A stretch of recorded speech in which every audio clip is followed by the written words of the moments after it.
Same green, my stripes, a year later. And so what we did, we took, it was more business manager. I felt that as much as possible. I think I thought it was a real message you need to do the job and you goal that you want to achieve. And as you can see, hopefully, that was what we to be less in the future.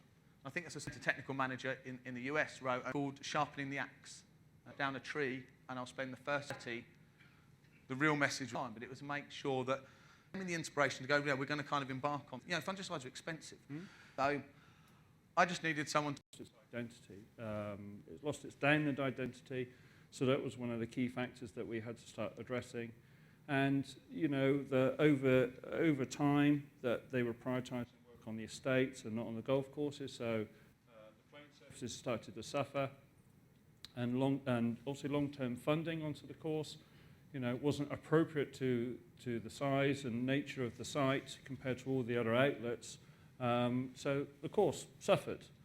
So one of the key things that we had when I first got there, I actually wanted to take some samples that you could see here. And I think one of the things that I kind of really want to say before I go into all of this is that, and it's something that me and Dan have already discussed, that this isn't a reflection on my predecessor, and it's not on the predecessor of any golf courses that you inherit.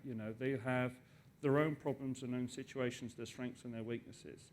Yeah, and this is the issues that I inherited, but they're not necessarily, my predecessor might have been already addressing these.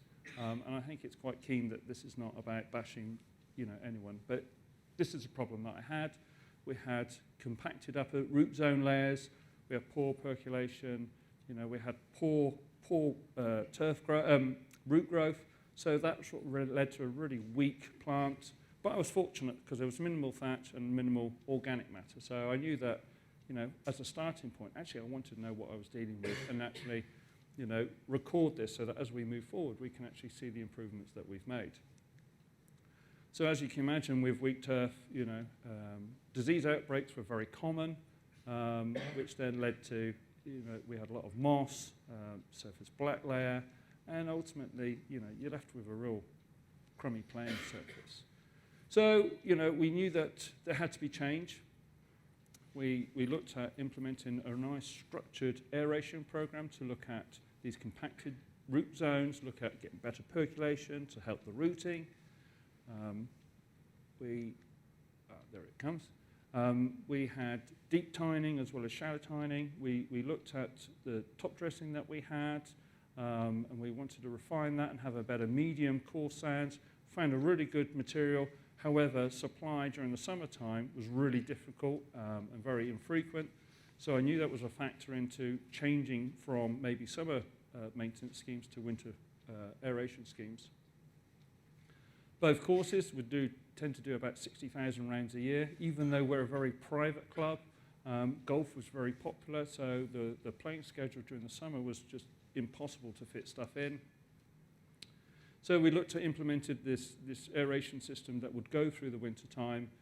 We're very fortunate. We kitted all the kit out, put floodlights on and everything, so the guys work out early morning so we have the courses closed and we can get out and actually get the work done, which is really important. Success was good, but we were still hampered by disease activity. That was part of the strategy that was actually not really working very well. In the past, probably 9 years ago now, when I was working at Richmond Golf Club, my disease management would be is that, I'd see a bit of disease and then I'd make a decision, is that just going to just burn itself out or is it going to really flare up? And you had products like Daconil, chloraniphenol, put it down and it would nail the disease. Brilliant, fantastic. Then I left Richmond and I went to Scotland and done a construction grow-in with fescue. And I just worked on take-all patch. That was my only issue. I didn't have any fusarium issues at all, and I kind of lost track of actually what chemicals were actually doing. So when I actually came back down to RAC, is that all of a sudden Daconil's not available, and I just suddenly realised actually we needed as part of our strategy more structured approach to actually how we're going to use fungicides, actually how we're going to control disease management. So we were thinking about this strategy. I was out at GIS. I knew Dan for a long time, you know, and I trusted him in as a colleague and as a friend. And I said to Dan, Dan, do you fancy helping me out on some sort of disease management strategy? And they're born this process. Cheers, Lee. No, and that was brilliant because, you know, it was just really good timing because then Lee came and spoke to me and said, I need some help. And I was kind of thinking, okay, well, you know, how could I put something together that would really help, you know, communicate the message that we wanted to communicate. And so I thought, well, I said to Lee, well, what we could do, we could put a fungicide program together. We'll monitor it all the way through the process. We'll look at some of the work that you're doing, and then hopefully, come the end of the year, we could maybe put it into a presentation and present it at BTME. And I didn't tell you that. That was your idea, sorry, Dan. I didn't tell you that bit at the time, but I had an idea that we'd be able to present it, or at least be able to show what we've done, and so how we do that. And hopefully, we'll have other means and ways of you know, helping people, you know, design something for themselves.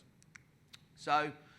And I kind of, as I've said, there's no one answer. I think it's really important to think, okay, well, you know, when you design the plan or design the strategy, you know, what fits me? And I kind of think this is really true. The ultimate goal is to maximise the health of greens, tees and fairways before any chemical applications. It's about making sure that you do all the cultural control that you possibly can, make, you know, your the kind of, you know, everything from dewing greens to kind of minimising that, any disease, but also, you know, aeration, your top dressing, your overseeding, all of those things are utterly key to making sure that, you know, you get it right. But in Lee's situation, with the work that he was doing on the golf course at probably quite a difficult time for disease, it was important that we maybe designed a fungicide program that allowed him to get to where he wanted to, so then you could reduce your fungicide going down in the future, because ultimately, if you needed to do the work to reduce the amount of fungicide, you needed to apply some to get to where you needed to go. And it's a kind of convoluted story, but, you know, I think it's really important, and I think at Syngenta we always have to have this right at the front of our thinking. And if we work to get these things right, then the fungicides play a supporting role in achieving what you need to achieve. And so when you kind of look at putting something together, I kind of thought, well, how are we going to do this? So I kind of, you know, looked at Michael's article and thought about it myself. And so when you've got the disease program that's here, I think we need to look at what areas of the golf course that you feel that you want to treat as part of your program. And for everybody, they're going to be different. What grasses you've got, what management we're doing. We've always seen Lee has doing a lot of management of the golf course. It's quite stressful in times of peak disease in October and November. What diseases you're likely to get, what fungicides are available to use and what you should use, and then essentially it's the bit about, you know, kind of chopping the tree down. It's the application part, but the bulk of it's kind of in this kind of planning phase about what you're going to do. So we're going to hopefully just kind of walk through that process.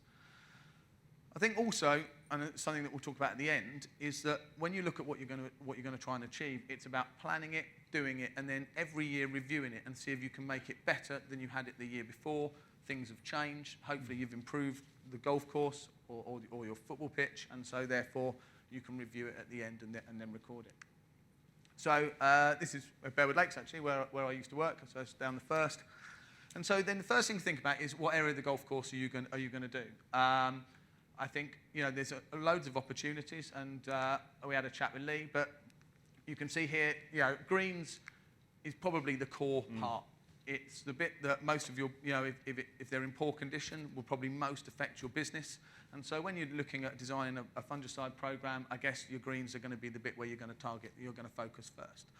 But it doesn't have to be that. Ultimately, if you see up in the top left corner, there's some tees. Now, you know, you can look at what threshold and what you can tolerate. Now, you know, particularly on this golf course, we had ryegrass tees, and we actually had quite a bit of play. So they needed, you know, from a fertility point of view, you know, it wasn't completely light. So occasionally when it was, you know, quite wet and warm, we would get some disease on the tees. And so therefore, do you need to think about applying a fungicide to tees? Not all the time, but maybe just once in that peak period. And I'm not saying it's right. I'm just saying, just think about it and what affects you. Some people might want to do it on temporary greens. If you know you're going to put people on temporary greens, then potentially, then it's something to think about. I'm not saying you have to do that. You know, maybe not in the UK, but some people are looking at, you know, red thread on fairways or something. And it's probably, but I think you've got to consider what budget you've got and what you can achieve with the budget that you have. And also look at what staff and what machinery you've got. I think sometimes if you put a plan together that doesn't account for the fact that you haven't got the right kit, then it's not going to work. So I think you've just got to look at what areas you want to do and then look at some of the parameters, and then that builds how you start your program. And again, for everybody, it's going to be different. So the second thing is then looking at what grass you've got. And most people have got, will have different grasses in their surfaces. So let's focus on greens, because I think that's probably easiest. But you've got some bent grass here, and you've got some poa here. Now, ultimately, if you've got mainly bent grass greens, and you've got mainly poa greens, the amount of disease pressure you're likely to have in the poa greens is realistically likely to be more than if you've got bent grass. So ultimately, if you've got poa greens, then maybe it's going to affect some of your decision-making processes. They're more susceptible to fusarium. So therefore, you'd think, well, we need to maybe change our strategy because they are more likely to be infected. However, we are doing a program potentially of overseeding and moving it towards bent grass. So hopefully in the future, you'll need less fungicide because you're moving the grass species. But look at where you are today and then build that into maybe some of the goals where you want to go in the future. And I think also, if you've got fescue surfaces, maybe you're going to get different types of disease. So maybe you're more likely to get red thread or dollar spot than maybe here, on the fusarium that you're likely to get in the in the poa. And so ultimately, your grass species is going to affect the likelihood of getting disease, but also what disease you're likely to get. So, and if you're working abroad, then some C4 grasses are likely to get different diseases still. So you've looked at what areas you want to focus on, and we're focusing on greens in this instance, and then we've looked at what grasses are likely to be affected, and so how that affects your decision making. So then you look at management practices, and I think this is the next stage. You look at cutting height, and I was going to have a little picture of you coming across the bottom here, but I decided not to. But I think, if you look at cutting height, if you're cutting really low, you're going to put more pressure on the grass, and so therefore, maybe your disease risk is going to go up. If you raise your cutting height, then maybe your disease risk is low. And it depends how you want to manage the golf course and what your goals are to see where you need to be. It depends on your fertility program and your aeration and your maintenance. And so the picture here, when I took over at Bearwood in that first year where we got a load of disease, I felt that we really needed to reduce the amount of thatch that we had. And so here was just a picture of, we verti-drained, double holocord, double gradened, and then overseeded. And so that was a really, and it was in autumn, and it was a really disruptive process. But we did it in autumn because we wanted it to recover as quick as possible. But because we were going to do that at a time when disease was likely to be coming in, we had to put a preventative, because if you did that work and without a preventative fungicide, you're going to be left with greens that are absolutely smashed to bits, and then no one's going to benefit from that whatsoever. So we're getting to our goal of improving the surfaces, but we needed to put the preventative in place before that. And so that's my point. And I think for Lee's situation, you're in a similar boat, right? Yes, yeah, very much so. And so also the other thing to think about is timing, and sort of like, when are you going to spray, how are you going to do it, and build that in. So you look at your area, look at your grass, and look at what you want to do to that golf course or those greens or that football pitch to get where the goals you need. And I think, interestingly, I brought it up before, but speaking to Stuart about Lim, and he's got the golf course where he wants. He doesn't need to do a lot of aeration, the fertility program. The members, are happy with a threshold of maybe 5 to 10% disease, and so if you get a little bit, then it's not a major problem. He looks at it maybe taking out some of the weaker grasses. At Bearwood, where I worked, if we had 10% disease, I'd be in the secretary's office every 5 minutes. And so it really depends on a whole parameter of factors and you thinking about what suits you. So, and Anthracnose is a really good example. So you can see here some work that Bruce Clark did at Rutgers, that it just shows that with Anthracnose, the more you raise the height of cut, the less likelihood that your disease incident was going to be less. So as you move your cutting height down, the chances of you getting Anthracnose was higher. You can mitigate it with nutrition and get that bit right, but ultimately it was just to illustrate a point that if that's the cutting height you want to be, then that's the risk of disease you're going to have. And you can change that risk by lifting the cutting height, but then ultimately it might affect your green speed. And you've got to kind of think, where am I and what do I want to be? And then that's how you build the plan for yourself.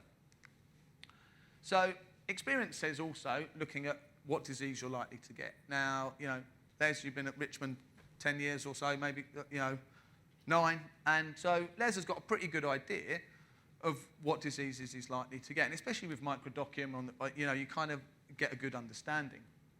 But I think there's other diseases that you probably don't have a good idea about. And Lee had only just taken over at the RAC, and so what his fairy ring issues were or how bad the anthracnose was going to be, if he got any at all, is kind of questions that are more difficult to answer. You can ask the guys and ask some of the staff, but you kind of want to see it for yourself. And so it is quite difficult to get to where you to understand. So if you see on the right here, we've just launched, if some of you might have seen it already, a new website. Our Greencast website has been upgraded, and it's on a new platform, and it's much, much easier to use. And what we have, if you next to the homepage, there's a weather bit, and we've got historic disease. And so Greencast can really help. So what I did for Harrogate this week, I went back 2 years, and you can look at the likelihood of getting anthracnose and fusarium for your site. So Lee, who's sitting at the front, has recently taken over as golf course manager at Windlesham. And maybe he doesn't have a good idea of how that site works. So he can go back into Greencast, put the data in, and then say, okay, and you can see here that, for Harrogate, around October, there's a real peak here about when the fusarium's likely to get particularly bad. And you can see, and if you go back in time, you can then really understand on your site when those peaks are coming, so then you can put a preventative plan in place if you want to, and it gives you real good understanding. You can see, I put anthracnose in here, and you can see it's probably not too bad, but when you looked at Lee's one, because he's further south, it was a little bit higher, and so maybe we needed to build that in. But I just think it's a great tool, and I just wanted, not many people use it, we don't get a lot of people going on it, but for your golf course, if you just wanted a bit of a snapshot on, God, when do we get disease? And every year, you've got a spike on October the 1st, then on September the 21st, then it might be a pretty good idea to decide what fungicide you're going to use if it's in your plan and that's what you want to do. So Greencast gave me a really good idea of what diseases Lee had and how I needed to build a plan to suit what he wanted. So I'd kind of done all that, and then we had to think, well, ultimately the hard bit, what fungicides are we going to use? It was interesting, I typed in weapons on Google the other day, and obviously you got spades and shovels and axes, but you also got a driver, so which I thought was quite nice.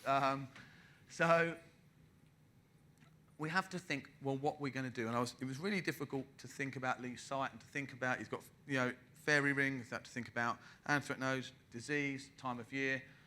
And ultimately I did it with Syngenta products, but realistically, probably best practice was if I combined the Bayer portfolio and Syngenta with a whole different range of actives, that probably would have even been better. It didn't suit in this case, but ultimately you guys have got much more flexibility to kind of build something that uses all the chemistries available to you, and I'd heartily recommend that. So what did we have to think about? We had to think, well, what disease was Lee going to get, and what was the life cycle of that disease? Because it's no point applying the wrong product during the wrong part of the life cycle, and you wasted the money that you spent. What fungicides were most effective against that disease? So if you look at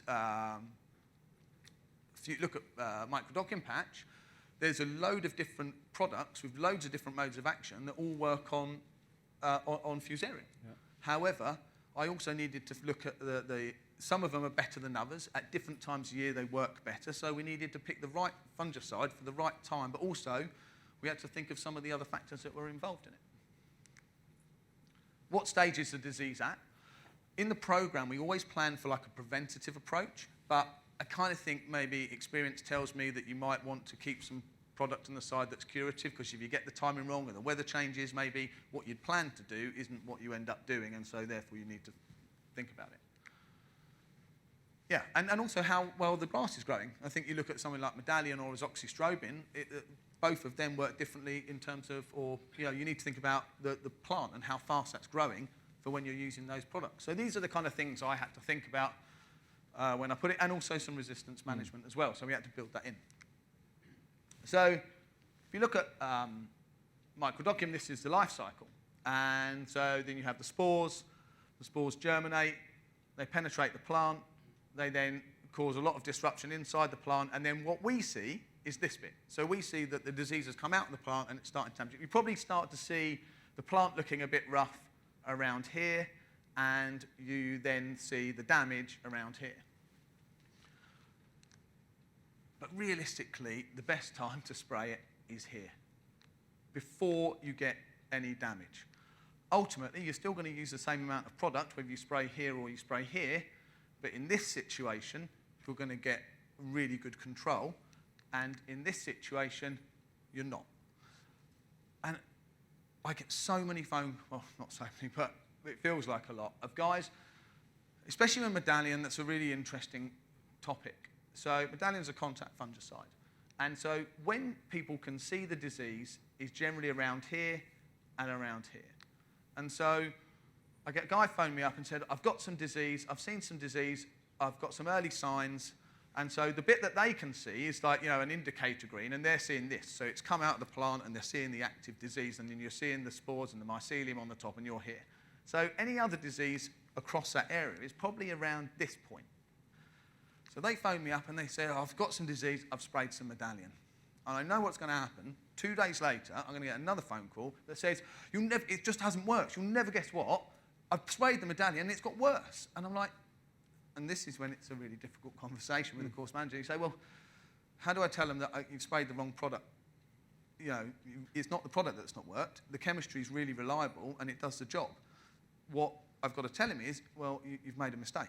And he's there thinking, I've spent 700 quid on this, you told me it would kill it, and because what's happened is he's destroyed or killed all the spores on the surface, but all the disease that's already in the plant over those next couple of days has just come through. So he said, I've sprayed it, I've seen a bit, I've sprayed it, and now I've got a load of disease, and can you come in and refund me for my Medallion? And I'm like, you know, there's a few nodding heads here, I can say.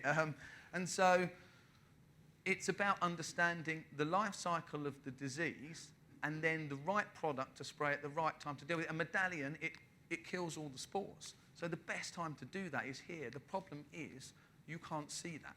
At that point, there is no physical damage on the plant.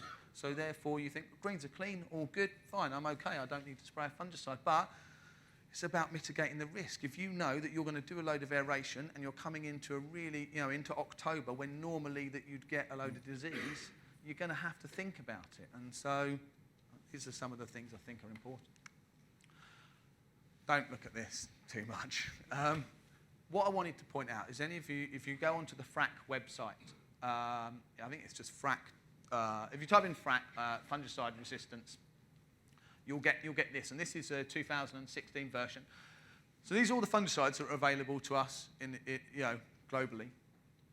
And what the main point about this is, I'm not going to go into it in too much detail, but you've got the different modes of action. So you've got the DMIs down here, which are, we are quite familiar with, and there's quite a few. I'll zoom in on that in a bit.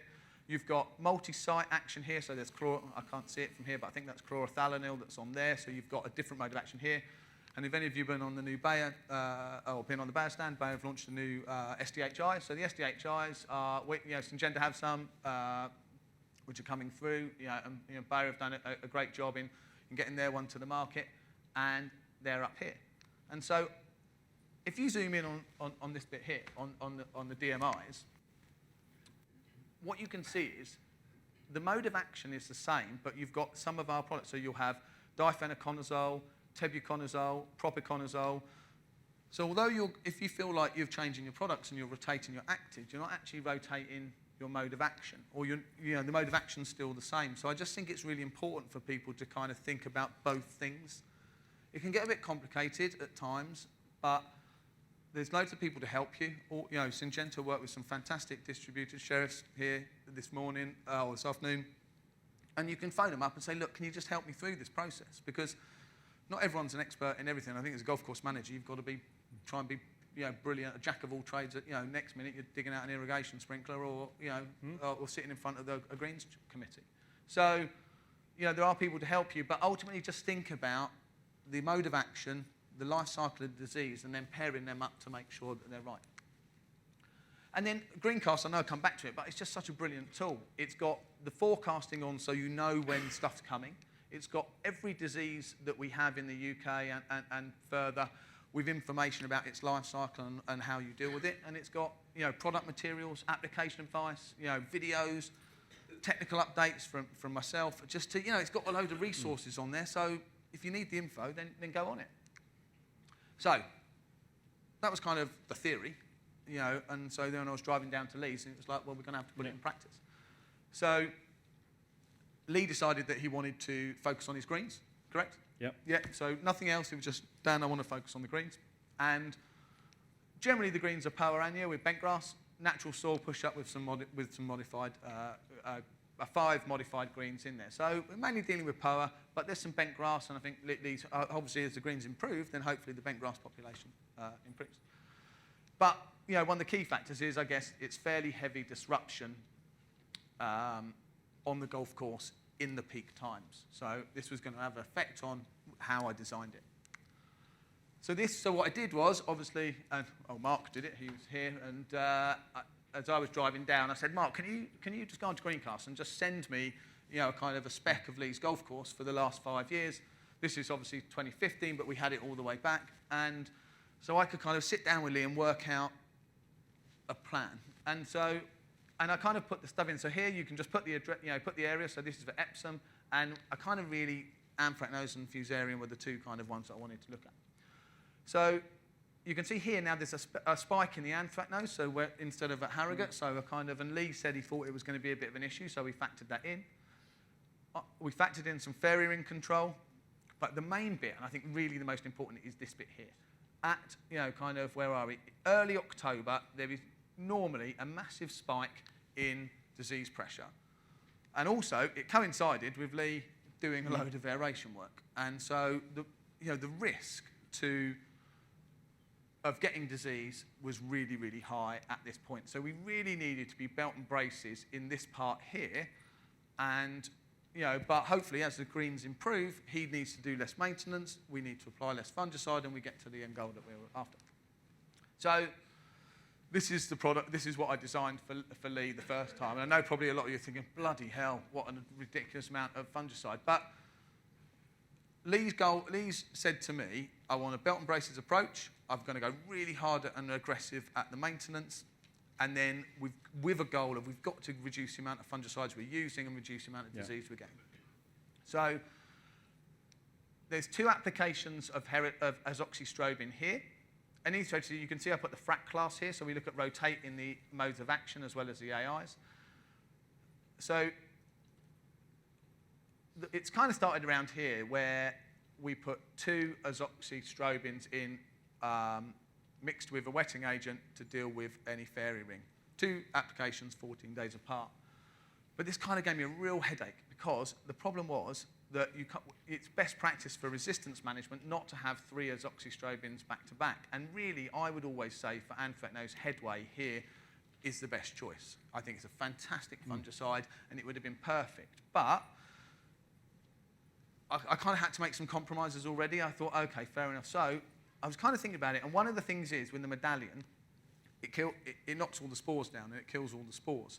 So if we put this in and mix it with Banamax really early, if we're able to really knock down all the spores at the beginning as the disease is, you know, we're moving into that area, then hopefully Lee's not going to carry a load of disease pressure all the way through through the winter. So and then what we did, we just put the Headway afterwards because September's getting much warmer, and so therefore the AZ and the propiconazole is still going to get taken up pretty well. So I kind of felt, okay, we've dealt with the fairy ring, we've looked at reducing the amount of spores going through the season, and we've managed to get what I thought was probably, you know, a really cracking fungicide for that time of year into September. So I know that some people are thinking, well, you know, you've put all this in, but what if you don't get it? You know, some people, well, what if you don't get any disease? Well, it's about the risk, and I think you just have to look at what the risk is. If in Lee's situation, the risk was really high. He's got Power Greens, he's going to hammer the hell out of them in October when he's got massive amount of disease pressure. So as far as I was concerned, he had really, you know, the risk was really high.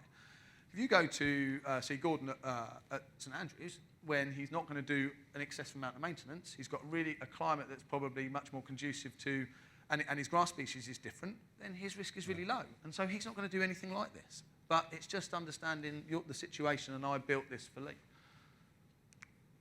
Fairy ring we've covered, Anthracnose we've covered, and Medallion we've covered. One of the other things was that in Strutt, it's a fantastic fungicide, really robust and works but it's only one application. And so what I decided in the plan was the bit when it was absolutely going to be at its peak in terms of Lee's disease in October, that's when we put the Instrata application in, because that was the one that was really key.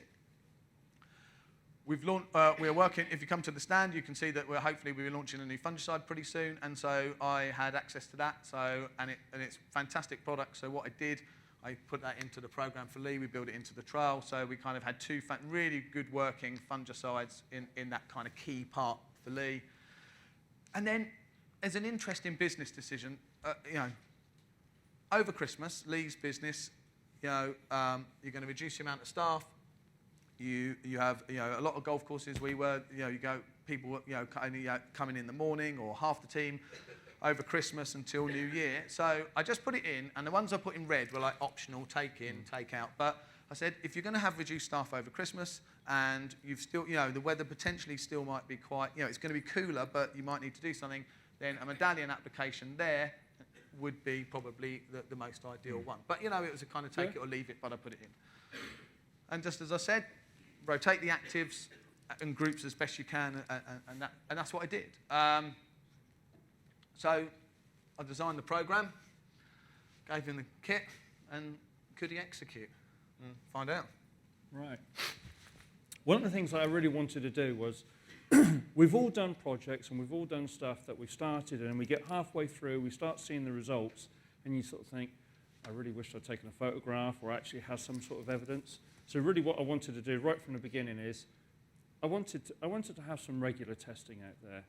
There was no way I was going to sort of start testing 36 greens out there, so I decided that we were going to have the best and the worst greens on one course, on both courses, and we was actually going to sort of just take some data from the modified sand greens as well. So that was kind of key for us. We wanted to also establish some sort of benchmarks of actually what would we deem as good and bad.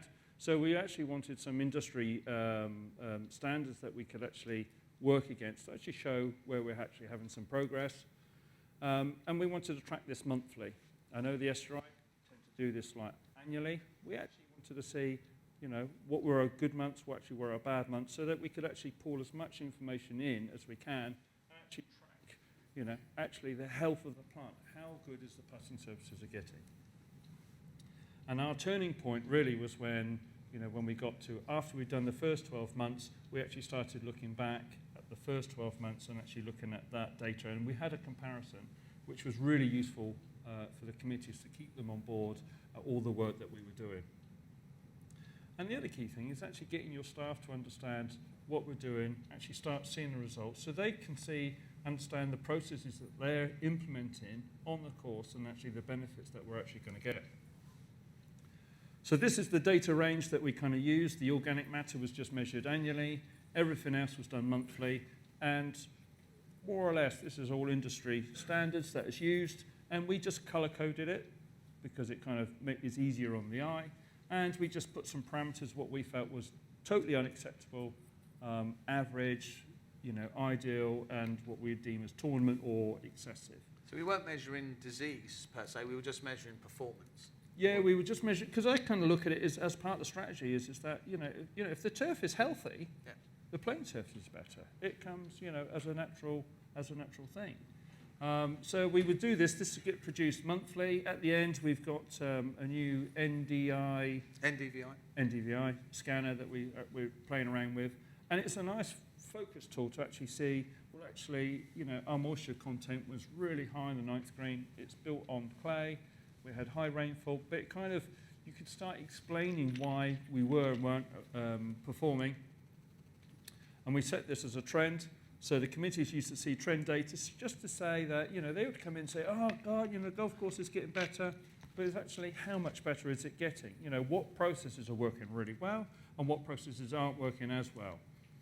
And this data then went in, and this is what the committee would receive, and you could see, you know, in December 2015, nearly 50% was what we would deem as completely unacceptable. And a year later, we're over 50% of what we would deem as average and ideal. So we could actually demonstrate that actually we are making progress. But there's also a point of, let's not have this conversation, love,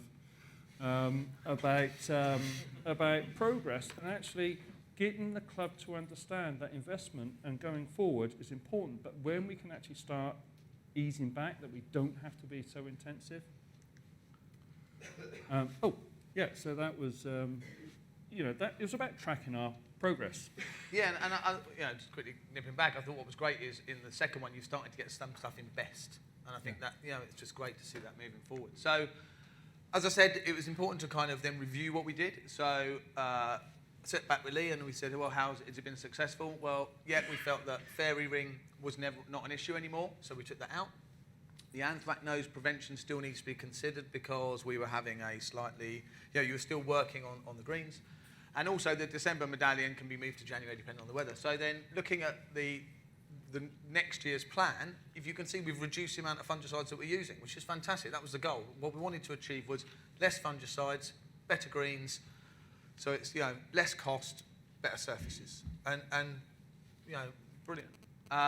So hopefully, you know, Lee's come to me, I've developed a plan, it's been successful, Lee's done his part, and the goal was better surfaces, reduce cost, and, you know, we're on our way to getting there, I think. Yeah, I think it's, I'll go through all of this. You know, I think every action has a reaction, and it's good to sort of track, and nothing is in isolation. So wherever we change mow heights, where we increase rolling, where we change our top dressing, there's a reaction in the rest of your management system. So it was important for me to actually strengthen our disease management control to actually get to better services, to allow us to do things that we need to do because the business has restricted it, the approach that I had to take. Cool. Just some conclusions from me. I think take time to study what areas need to be treated and you know, look at it going forward. It just to take a bit of time out to kind of just think about, you know, you're going to spend a decent amount of money potentially, and just take time to think about, are you getting the best out of it? It doesn't have to, the goal isn't to put as much fungicide on as possible, it's to put as little on as possible, but to achieve the goals that you want. Take time to pick the right actives, and really, I think that's key, and review it every year. I think the underlying conclusion is look at the risk, work out how it sits with you for your site, and then manage that risk. You know, and if fungicides are necessary to manage that risk, or, you know, pre-tournament or whatever it is, the risks are always different. Then just really take time to kind of work out what works for you. So I think on behalf of Lee and myself, you know, did we deliver hopefully what we said we were going to do at the presentation? Hopefully we've shown you how to design a fungicide program that will work for you. Hopefully we've been able to show you how Lee implemented it, and Lee clearly showed how he's measured the changes and can see the improvement. So hopefully, you know, it's been useful, and on behalf of Lee and myself, and, you know, thank you very much all for coming, really appreciate it, and I'm assuming we have no time for questions We don't have time for Q&A, but obviously if you want to ask us, me or Dan, questions, Facebook, whatever, we're easily contactable, and hope you enjoyed the presentation. Yeah, thank you very much indeed. Cheers, Dan.